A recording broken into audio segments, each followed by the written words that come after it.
Hello guys, you are all welcome to Rohit Jhada chemistry. I hope आप स्वस्थ होंगे and safe होंगे। पेन और कॉपी लेकर बैठिए। अपन जेई मेंस और नीट का कंप्लीट सिलेबस करने जा रहे हैं। और इस वीडियो के अंदर तो अपन मतलब कि केमिस्ट्री के अंदर मतलब कि क्या क्या टॉपिक है जेई मेंस और नीट के अंदर, उनके बारे में मतलब कि डीपली मतलब कि पढ़ेंगे कि कौन से टॉपिक है, और ऑर्गेनिक में कितने टॉपिक है, इनऑर्गेनिक में कितने टॉपिक है। और कुछ ऐसे टॉपिक है जिनको अपन को ओनली फॉर रट्टा मारना है, एकदम याद करना है, और अपन को बस थोड़ा सा समझना है उन टॉपिक में और पूरा याद करना है। इसमें केमिस्ट्री में 3 टाइप की केमिस्ट्री है, फिजिकल है, ऑर्गेनिक है और इनऑर्गेनिक है। ठीक है, ये देखो अपन ने इसको 3 पार्ट में डिवाइड करके 3 पार्ट में पढ़ेंगे। पहला फिजिकल, दूसरा इनऑर्गेनिक, तीसरा ऑर्गेनिक।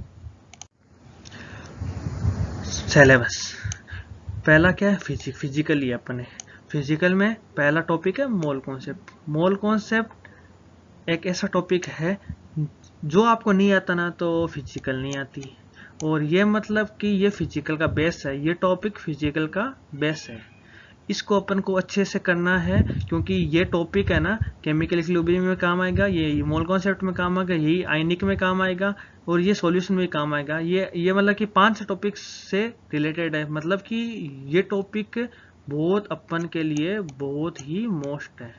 ठीक है, सेकेंड टॉपिक की बात करते हैं कि यह है एटॉमिक स्ट्रक्चर। इसमें एटम की जानकारी दी हुई है अपन को, ये जब पढ़ेंगे अपन डीपली इसमें पढ़ लेंगे। तीसरा है गैसेस, इसमें गैसों की जानकारी दी है, और 4-5 फॉर्मूले दिए, उनके बेसिस पे क्वेश्चन पूछता है। ये अपन उस टाइम पढ़ेंगे तब कर लेंगे। 4 नंबर है केमिकल इक्विलिब्रियम। इक्विलिब्रियम मतलब कि कोई भी मतलब कि सामने आता है ना, आप कोई भी रिएक्शन करवाते हैं तो इसके बारे में इसमें बताया है, जो अपन आराम से कर लेंगे। इसमें मतलब कि रिएक्शंस को बैलेंस कैसे करते हैं, ऐसे वैसे बहुत सारी जानकारी दी हुई है इसमें। और 5 नंबर है mole concept second. Mole concept second basically mole concept first का ही एक पार्ट है। मतलब कि मैं बोल रहा हूँ कि mole concept second mole concept first का ही एक पार्ट है। बस इसको, ये टॉपिक बहुत बड़ा ना मोल कॉन्सेप्ट, इसलिए अपन को इस यहाँ पे रेडॉक्स रिएक्शन नाम का एक टॉपिक आता है एनसीईआरटी के अंदर, उसी का नाम मोल कॉन्सेप्ट दे दिया है अपन ने। 6 नंबर है आयनिक इक्विलिब्रियम। ये मतलब बोलते हैं कि सबसे हार्ड टॉपिक है, क्योंकि ये मतलब बहुत बड़ा टॉपिक है, बहुत बड़ा है। और जब बच्चे इसको पढ़ते हैं ना तो हाँ मतलब स्टार्टिंग में हाँ सर समझ में आ रहा है, पर लास्ट में मतलब कि सब गोल हो जाता है। क्यों हो जाता है? क्योंकि इसमें इतने सारे फॉर्मूले हैं कि याद ही नहीं रहते हैं। अपन इसको धीरे धीरे पढ़ेंगे तो अपन समझ लेंगे। 7 नंबर है थर्मोडायनेमिक्स। थर्मोडायनेमिक्स में इसमें 3 रूल है, first rule, second rule, third rule. और फर्स्ट रूल तो आसान सा है, थर्ड आसान सा है, सेकेंड रूल थोड़ा सा मुश्किल है, और इसमें बहुत सारे फॉर्मूले हैं, तब अपन इसमें भी कंफ्यूज हो जाते हैं। पर जब अपन धीरे धीरे थोड़ी पढ़ेंगे, आराम से करेंगे तो इसको भी कवर कर लेंगे। 8 नंबर है सॉलिड स्टेट। इसमें तो ये मान लो कि ये फोकट का ही मतलब कि चैप्टर है। इसमें सिर्फ मैं क्या बोल रहा हूँ, सिर्फ एक ही फॉर्मूला है, बस सिर्फ एक ही फॉर्मूला है, एक फॉर्मूला है, उसी पे पूरा चैप्टर है। चैप्टर में थ्योरी है, पर जो न्यूमेरिकल्स आते हैं ना जेईएमएस में, वो बस सिर्फ इसी पे आते हैं, और मतलब थ्योरी से क्वेश्चन आते हैं वो अपन कर लेंगे। 9 नंबर चैप्टर है सॉल्यूशन है। सॉल्यूशन में भी 4 फॉर्मूले हैं, और वो 4 एकदम आसान से हैं, जो आप आराम से कर लेंगे। और ये टॉपिक बड़ा इजी है। ये सॉलिड स्टेट और सॉल्यूशन दोनों स्कोरिंग वाले टॉपिक हैं। ठीक है, इलेक्ट्रोकेमिस्ट्री 10 नंबर टॉपिक हमारे इलेक्ट्रोकेमिस्ट्री। इसमें मतलब कि इलेक्ट्रोड, कैथोड, एनोड, इनके बारे में बताया है, हाइड्रोजन सेल वगैरह, मतलब कि बहुत सारी चीज़ें बताई हुई हैं जो अपन उस टाइम कवर कर लें। केमिकल काइनेटिक, कोई भी रिएक्शन मतलब कैसे होती है, उसकी रेट क्या है, उसके बारे में कितने टाइम लेती है, उसके बारे में इस केमिकल काइनेटिक में बताया गया। सरफेस केमिस्ट्री, ये एक ऐसा टॉपिक है जो मतलब पूरा याद करने वाला है। मतलब एक बार आप पढ़ लीजिए और याद कर लीजिए। एक ऐसा टॉपिक है, हाँ समझाने में मैं समझा दूंगा, पर आपको पूरा याद ही करना पड़ेगा, इसका कोई इलाज नहीं है। बात करते हैं अब इनऑर्गेनिक की। इनऑर्गेनिक पूरी याद करने वाली है, ये तो आपको ही पता है। और और याद भी करना है, इसको समझना भी है। इनऑर्गेनिक वैसे मतलब कि जो याद नहीं करता उनके लिए बोरिंग है, जो समझ के थोड़ा थोड़ा याद करता है उसके लिए एकदम स्कोरिंग है। इसमें मतलब कि एकदम आसान से क्वेश्चन पूछते हैं, फैक्ट के क्वेश्चन आते हैं, जो आपको पता होगे तो आप टिक कर दोगे जेईई मेंस और नीट के अंदर, वरना कुछ नहीं कर पाओगे। इसीलिए आप मतलब मेरे साथ धीरे धीरे सारे टॉपिक पढ़ते जाइए और अपन अच्छे से कवर कर लेंगे। ये पहला टॉपिक है पीरियोडिक टेबल। ये आपको पता है कि पीरियोडिक टेबल जिसको नहीं आता उसको आधी केमिस्ट्री नहीं आती। पीरियोडिक टेबल मतलब केमिस्ट्री की जान है। पीरियोडिक टेबल मैंने क्या बोला, केमिस्ट्री की जान है। इसलिए है क्योंकि इसमें मतलब कि बहुत सारे मतलब ट्रेंड्स हैं ऐसे हैं और एलिमेंट्स हैं, इनके बारे में जानकारी है। और इनऑर्गेनिक की स्टार्टिंग में बेसिकली पीरियोडिक टेबल इसलिए पढ़ते हैं क्योंकि ये मतलब कि पहला तो एकदम आसान है, छोटा सा टॉपिक है, और मतलब कि इसके अंदर अपन मतलब कि धीरे धीरे मतलब कि सारे टॉपिक कवर कर लेंगे। और पीरियोडिक टेबल में मतलब कि जो मॉडर्न पीरियोडिक टेबल है उसके बारे में, टेबल्स के ट्रेंड्स, लेफ्ट टू राइट जाने पर आयनाइजेशन एनर्जी में क्या परिवर्तन होता है, और जैसे एस करेक्टर क्या है, और भी मतलब बहुत सारे मतलब प्रॉपर्टीज हैं जो केमिकल पीरियोडिक टेबल में अपन पढ़ेंगे। और दूसरा है केमिकल बॉन्डिंग फर्स्ट और केमिकल बॉन्डिंग सेकेंड। ये दोनों टॉपिक बड़े इजी है। इजी ऐसे इसलिए मैं बोल रहा हूँ कि इसकी थ्योरी है पूरी, केमिकल बॉन्डिंग फर्स्ट और केमिकल बॉन्डिंग सेकेंड में थ्योरी है। थ्योरी अपन मतलब कि धीरे धीरे सारे टॉपिक्स को समझ लेंगे ना केमिकल बॉन्डिंग में, तो इससे मतलब नीट के अंदर 2018 में शायद 6 क्वेश्चन आए थे, शायद या 5 क्वेश्चन आए थे, ठीक है। और एकदम 500 क्वेश्चन एकदम इजी थे। और 2018 में जो जेईई मेंस में था उसमें 2 क्वेश्चन आए थे शायद I3 के ऊपर, मतलब लोन पेयर वाला शायद क्वेश्चन पूछा था कि कितने लोन पेयर है, सबने गलत किया था। जिसको स्ट्रक्चर पता थी उसने मतलब 9 आंसर किए थे। जेईई मेंस में 2 क्वेश्चन आए थे। मतलब कि जब से एनटीए ने मतलब कि जो जेईई मेंस लिया ना उसमें केमिकल बॉन्डिंग से भर के क्वेश्चन देते हैं, मतलब हर पेपर में 2-3 देते ही रहते हैं। तो इसलिए अपन को ये टॉपिक तो बहुत अच्छे से करना होगा क्योंकि अपन को जेईई मेंस और नीट अच्छे से क्रैक करना है। चौथा टॉपिक है अपन का कोऑर्डिनेशन कंपाउंड। कोऑर्डिनेशन कंपाउंड भी ये थ्योरी वाला है। इसमें समझना है कि क्रिस्टल फील्ड थ्योरी क्या होती है, 4-5 थ्योरी है, और लिगेंड के बारे में पूरी जानकारी है। और भी कोई भी मतलब जैसे कंपाउंड है उसके नोमेनक्लेचर, इनके बारे में बहुत सारी चीज़ें हैं जो अपन जब स्टार्ट करेंगे तो पढ़ लेंगे। इसमें इस चैप्टर से जेईई एडवांस में बहुत ज़्यादा वेटेज है। चैप्टर का एडवांस से कम 3 क्वेश्चन पूछते हैं इससे आराम से। मेटलर्जी 5 नंबर टॉपिक क्या है अपन का, मेटलर्जी एक ऐसा टॉपिक है जिसको बस समझना है और याद करना है। और इसके अंदर बहुत सारे मेटल्स हैं और मतलब कि उनका मतलब ये इसमें क्या होता है, और ये एल्यूमिनियम का निष्कर्षण कैसे होता है, ऐसे मतलब बहुत सारी मतलब थ्योरी हैं जो धीरे धीरे पढ़ेंगे तो आराम से अपन कवर कर लेंगे। और ये टॉपिक बड़ा इजी टॉपिक है क्योंकि इसमें शायद 20 या 30 पेज का ये टॉपिक है, पर अपन मतलब कि 2 दिन के अंदर कंप्लीट कर सकते हैं। इसको कंप्लीट कर देंगे तो अपन 8 नंबर या 4 नंबर नहीं छोड़ेंगे, ठीक है। अपन आराम से मेटलर्जी को कर लेंगे क्योंकि ये बहुत स्कोरिंग टॉपिक है। 6 नंबर है टाइप ऑफ रिएक्शन कोई टॉपिक नहीं है। ये तो मतलब कि अपन ने मतलब कि s block, b block, d and f block में जो रिएक्शन है यही काम आती है। इन्हीं को मतलब समराइज करके इन्हीं 3 टॉपिक की रिएक्शनों को समराइज करके यहाँ पे टाइप ऑफ रिएक्शन में डाल दिया अपन ने। क्यों डाल दिया, क्योंकि S P D and f block में जेईई मेंस और नीट और जेईई एडवांस में बहुत सारे रिएक्शंस के क्वेश्चन आते हैं। तो वो मतलब कि अपन सोचते हैं कहाँ से आ गया, तो इनकी समराइज कर टाइप ऑफ रिएक्शन डाल दिया क्योंकि अपन मतलब कि साथ में पढ़ेंगे तो मतलब कि याद भी हो जाएगा और पता भी चलेगा कि हाँ टाइप ऑफ रिएक्शन का ये क्वेश्चन, इसलिए इस टॉपिक को अलग से डाल दिया, ठीक है। एस ब्लॉक चैप्टर सिर्फ 8 पेज का है।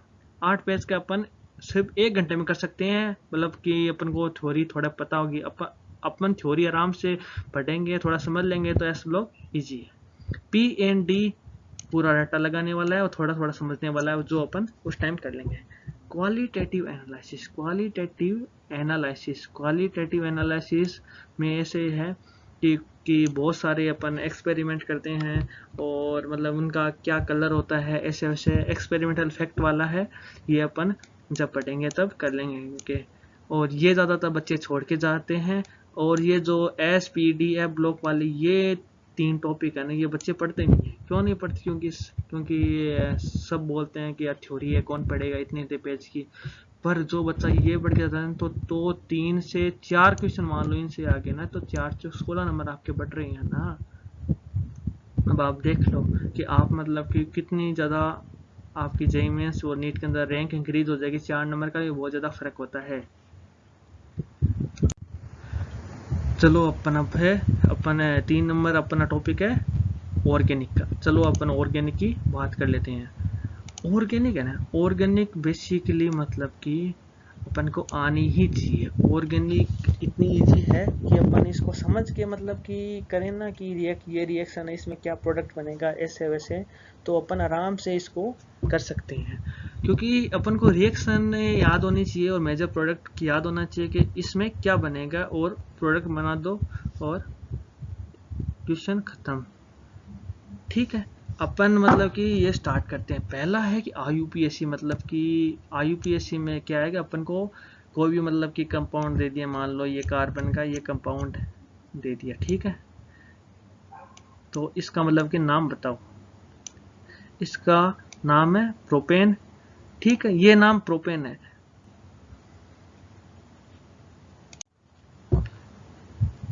जैसे ये मतलब कि प्रोपेन है, तो ये कंपाउंड है ना, तो इसका नाम मतलब कि नोमेनक्लेचर मतलब IUPAC के हिसाब से मतलब क्या नाम है, जो इसके अंदर पढ़ेंगे कि कोई भी कंपाउंड का नाम कैसे करते हैं, अल्फाबेटिकली क्या होता है, सफिक्स प्रीफिक्स ऐसा क्या होता है। आइसोमेट्री में 3D ज्योमेट्री होती है, और केमिकल और फिजिकल प्रॉपर्टीज है कंपाउंड्स की, मतलब कि ये डाइपोल मोमेंट कैसे चेक करें, ऐसे वैसे, मतलब बहुत सारी जब पढ़ेंगे तब कर लेंगे इसे।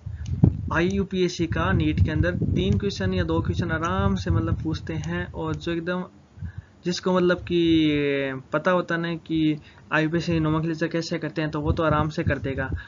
अब 3 नंबर टॉपिक है कि जनरल ऑर्गेनिक केमिस्ट्री, हम बेसिकली इसको शॉर्ट में GOC बोलते हैं। जिसको GOC नहीं आती तो मान भूल जाओ कि आगे वाले आप टॉपिक अच्छे से कवर करोगे, क्योंकि ऑर्गेनिक में GOC का वेटेज बहुत ज़्यादा है। क्योंकि GOC के अंतर्गत है ना 3-4 टॉपिक आते हैं, जैसे रेजोनेंस हो गया, इंडक्टिव इफेक्ट हो गया, हाइपर कॉन्जुगेशन हो गया।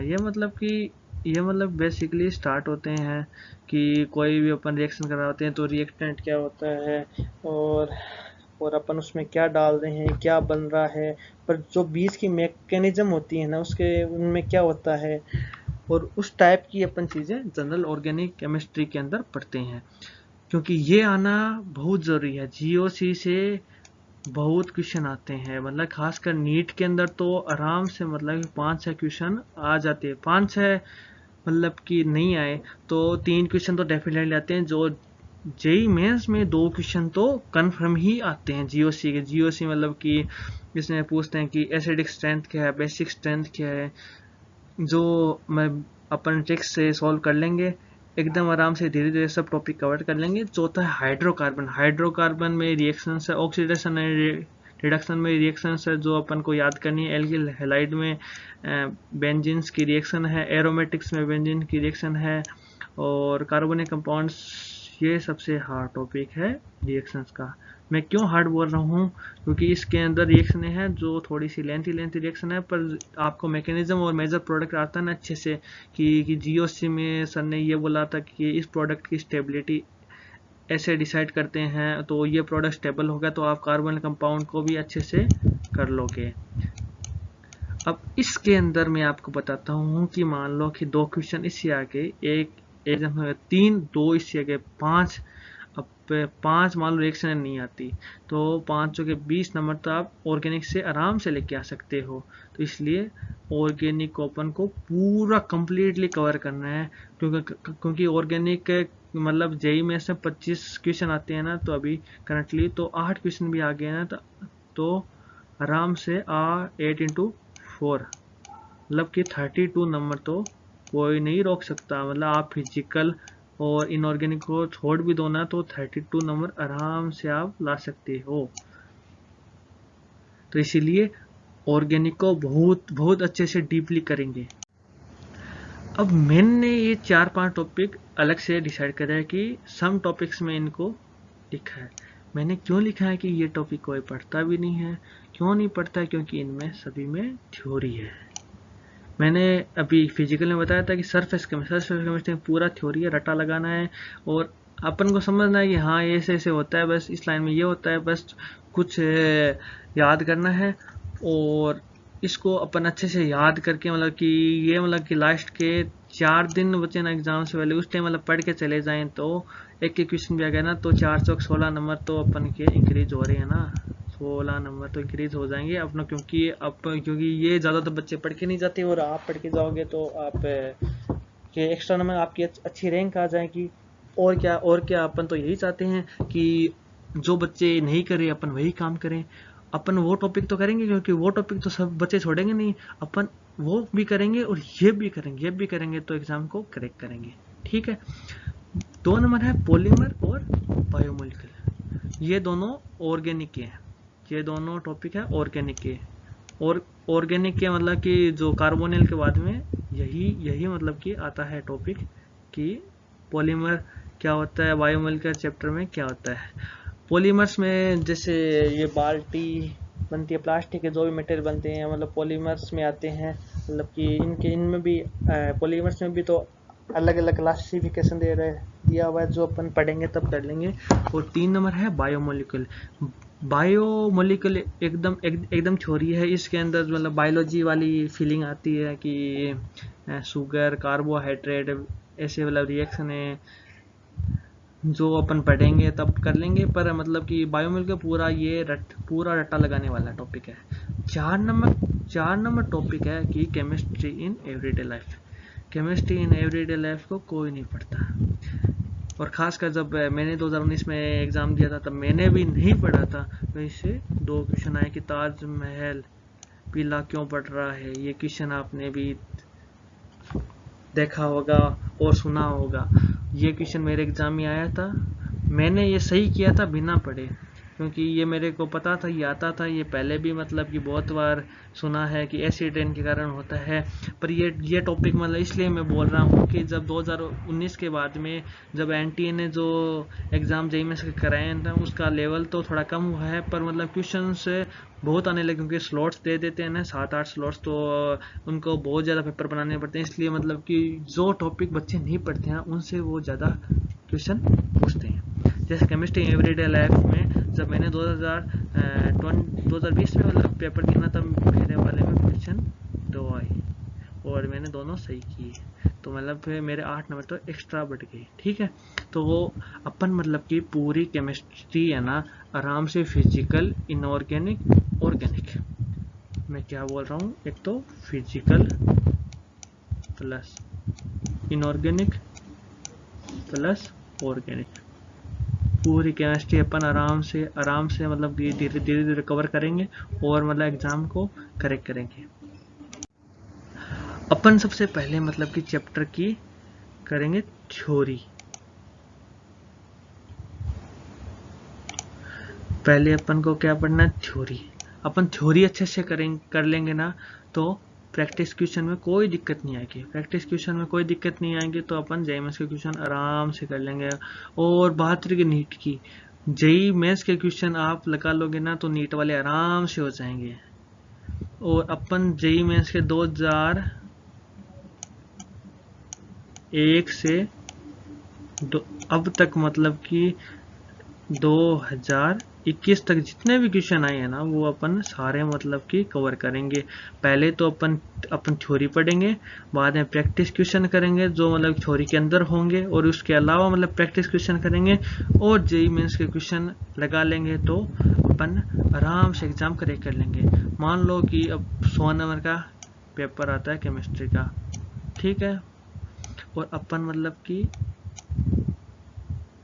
80 नंबर भी लेके आ गए ना, तो बच्चे कितने 20 नंबर।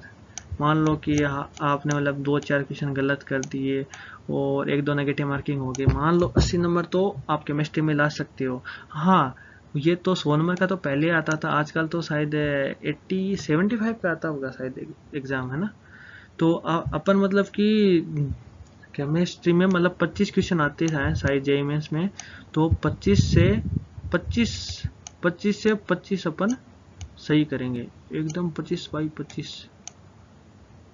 25 क्वेश्चन है और अपन को 25 के 25 ही सही करना है, समझ रहे हो ना। अपन आराम से 25 के 25 क्वेश्चन सही करेंगे और एग्जाम को फोड़ देंगे और करेक्ट करेंगे, क्योंकि है ना अपन को सबसे ज़्यादा स्कोर केमिस्ट्री में करना है। क्यों करना है? क्योंकि फिजिक्स और मैथ्स के अंदर है ना मेहनत ज़्यादा करनी पड़ती है और आउटपुट कम आता है, आपको पता है। हाँ, आउटपुट बहुत जनों के आता है, पर केमिस्ट्री मतलब कि कम टाइम में स्कोरिंग अच्छा दिलवाती है, इसलिए अपन मतलब केमिस्ट्री पे थोड़ा सा फोकस कर लेंगे ना, तो पूरा मतलब कि क्रेडिट आप बोलोगे केमिस्ट्री को ही देंगे, आप खुद केमिस्ट्री को ही देंगे, क्योंकि इसमें मतलब कम टाइम में ज़्यादा आउटपुट आ रहा है ना, इसलिए।